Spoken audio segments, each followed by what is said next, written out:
Hello everyone and welcome back to my channel. My name is Aunt Lara, as you already know. So we are still on Once Upon an Elephant, and in this video we'll be discussing the themes. We will be discussing the themes. So let's start. So of course there are various themes. There are various. See, the thing about it is just know the story. You can generate any theme by yourself. As long as you know the story, you can generate a theme. Because apart from all of this, aside from this, they can even ask you a theme that you probably have not come across before.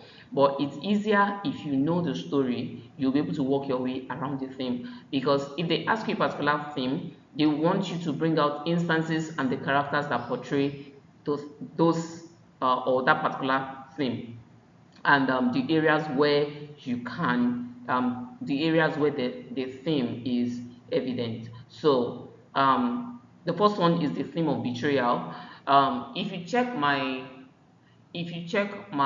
character analysis on Sherebaon, we have the theme of betrayal there, and there are more points that are not even here in the theme, um, in that video. So on betrayal, there are lots and lots of points, okay, that you can pick from. So let's just start.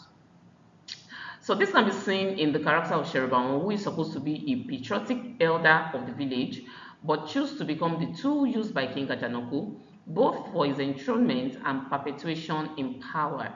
He created a rite that backfired on his daughter and pretended as though he knows nothing about it. To think that his daughter practically adore, or should I say worship him, and not only have you betrayed the trust of your daughter, you have betrayed the trust of the community at large, because those that you're supposed to protect, you have already put their life in jeopardy. Imagine 5 virgins already gone because of this. So you betrayed the community, you betrayed your daughter that looked up to you, you betray the king, you understand?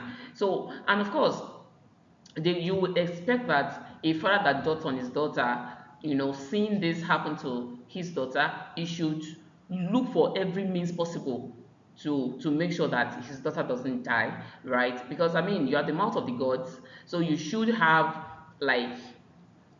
a remedy, something that can ward off this evil that is looming over your daughter.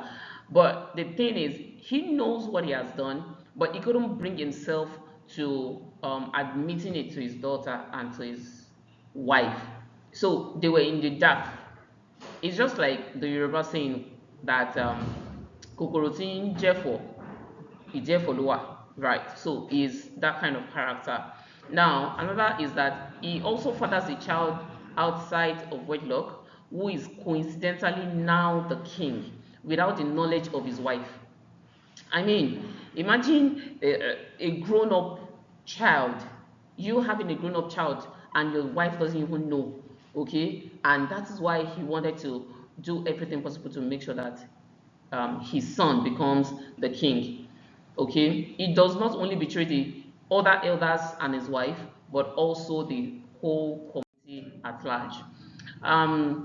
Sherebaon, a medicine man and friend to the king, works against the dying king when he performs Olubori rite on his son. This is a rite that should only be performed upon the demise of the king, and its performance must have speed up the death of the king.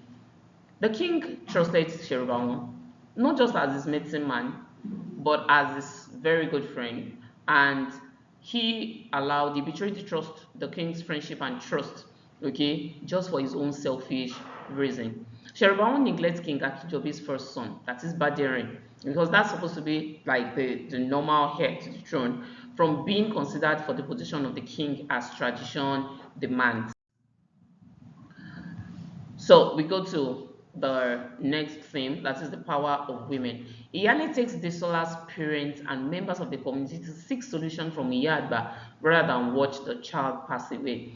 If you recall, in the play, all of these atrocities started from a woman and it ended with a woman, meaning that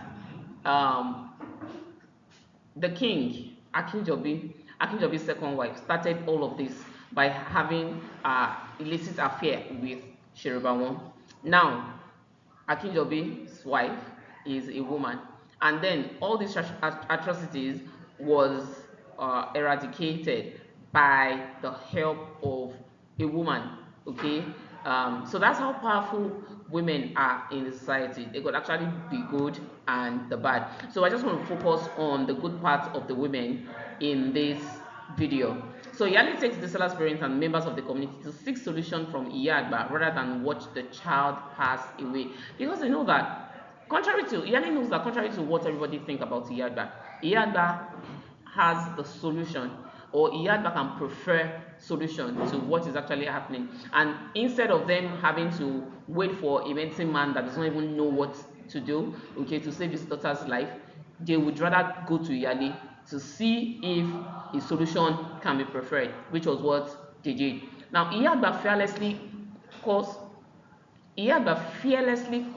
out Ajanoku and remind him that his end is near if he failed to change his ways. Okay, and of course that she would just burgeon into the palace and tells him, and even sing that song continuously to him.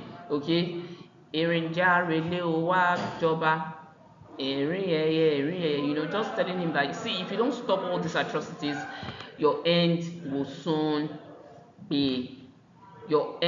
come. And she places human life above her grudge with the villagers. When the villagers went to meet her,